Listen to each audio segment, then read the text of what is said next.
Yeah, and I think one of the things, and you know, it's funny. I In the last 3 or 4 months, and I'm not sure if you've noticed, I've been doing some outrageous numbers on social media, and I put up a, and like sometimes I get so much traffic that I have to just go ahead and mute a conversation.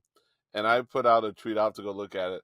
I put out a tweet in which I basically said, Biden's going to spend every last day of his administration, just proving to everyone that he's not too old. And dude, that thing did, like, I'm talking thousands of hits. I mean, just alone, I must have picked up like 200 new followers. But that being said, the what I was getting at, and I think it's true, is I don't think we can discount how I heard it. This is how I heard it phrased today, and I think this was the best way to phrase it. His capacity to speak and communicate effectively is gone, and that's it. That's the thing. That's the one thing that his inability to communicate. And I don't think we can discount how excited we are about MVP Harris becoming the first female president who happens to be both African American and Asian. But and I think that when we go ahead and we get excited about Harris, the people who pushed Biden aside, and in many cases did so disrespectfully, they want to feel vindicated. And I'm like, two things can be true here. I do think as a ticket, we are much better off with Vice President Harris. But you and I both know that was a crapshoot.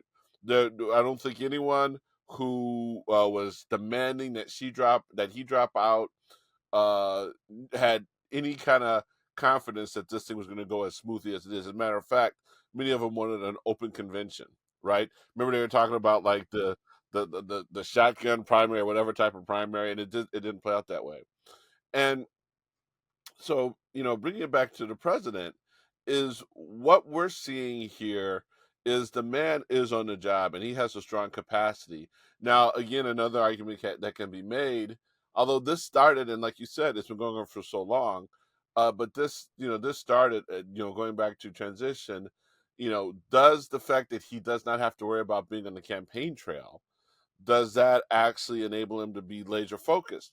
But this sounds like the way this played out, whether he was on the campaign trail or not, they would have announced on Tuesday. Because I also don't think, and this doesn't, you don't want to ever diminish what a president does, but I don't think people acknowledge that the president is the top, and everything that's done is done by his top advisors and staff and everything else.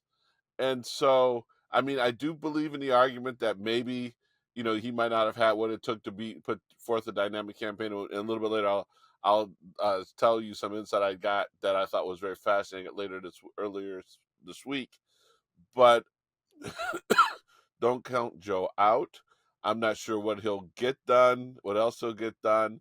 But man, and let's just think about it. Talking about the tarmac, remember how after, in the weeks after the debate, they're like, he won't schedule events after 8 o'clock. That man was out on the tarmac at 11 o'clock at night, way past midnight, and he was out there with the families. And he was, then what he did, and I knew he did it, but I also knew how the right would portray it.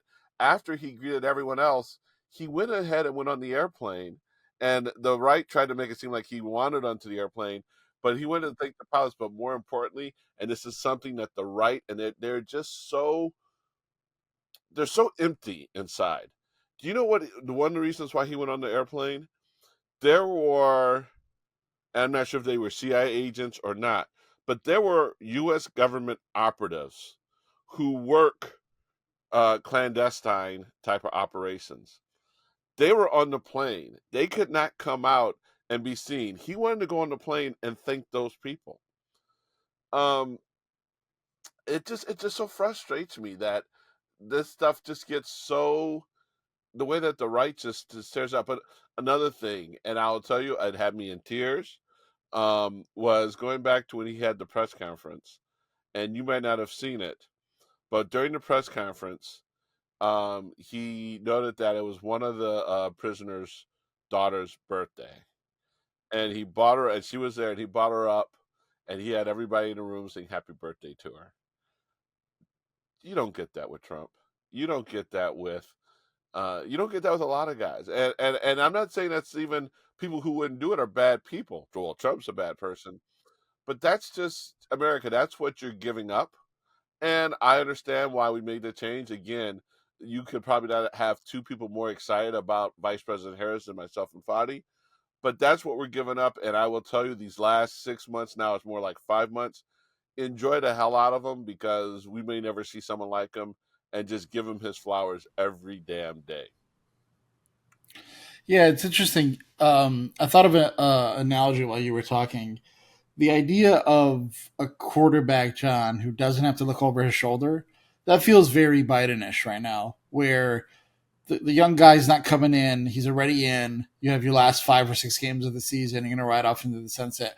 Very Peyton Manning 2015. I'm going to go on a little rant here. Peyton Manning it was pretty obvious it was going to be his last year coming in.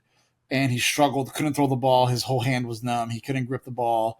He got Denver to the playoffs, struggled extremely. His backup quarterback came in. For the first time in Peyton Manning's illustrious career, he was benched.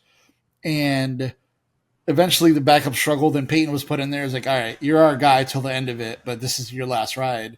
He goes on to win a Super Bowl and retire. And it feels very like Biden right now, where Kamala's in the game. Biden does not have to focus on the game. He has to focus on everything else, doing the job. And remember, John, he's still almost. I wouldn't say I was going to use the wrong word there, but he's being extremely aggressive with Israel, so trying to get a peace treaty or a ceasefire to happen before his administration ends. He's working on the race to end cancer. I don't think that it's going to happen in the last 6 months, but the push will happen in the last 6 months. And he has things that he still wants to get done. Remember, most presidents get a chance at 2 terms for the most part, right? Trump didn't, obviously, and I hope he never does. But Biden, really, you're campaigning for 8 years, and Biden now is saying, "I have 4 years. I got to do as much as I can. I've done a lot, and what can I get in the last 6 months?" We've seen him go aggressively still against more student loans and medical debt and all this other thing. So I think he's a gunslinger for 6 months. I expect to see a lot of things get done. I expect to see pardons towards the end of it, maybe post election. And I'm looking forward to all of that. At the same time, John, yeah, you're right about Kamala, right? We are excited. We are enthusiastic, mostly because she is as well. Like, it's easy to get behind a candidate that has the energy that she has. And Biden, I think people mistake our feelings about Biden. He is old. We're not trying to deep fake people into thinking he's not old. He's not a 50-year-old man that could do what a 50-year-old man could do. He is old, and I think this boost of energy. John, you remember this tweet I sent you? Do you think that this could be a strategy moving forward, where our election season is too long, right? And I know some of it's is built into our legislation and our rules, but I wonder if Democrats could use this in the future, where to infuse the campaign. You're already saying no, but just the idea of maybe not having a picked out candidate 3 years in advance would be great for us. Do I still think Biden could have won? Yes, but this energy is really fantastic, and I'm grateful for it.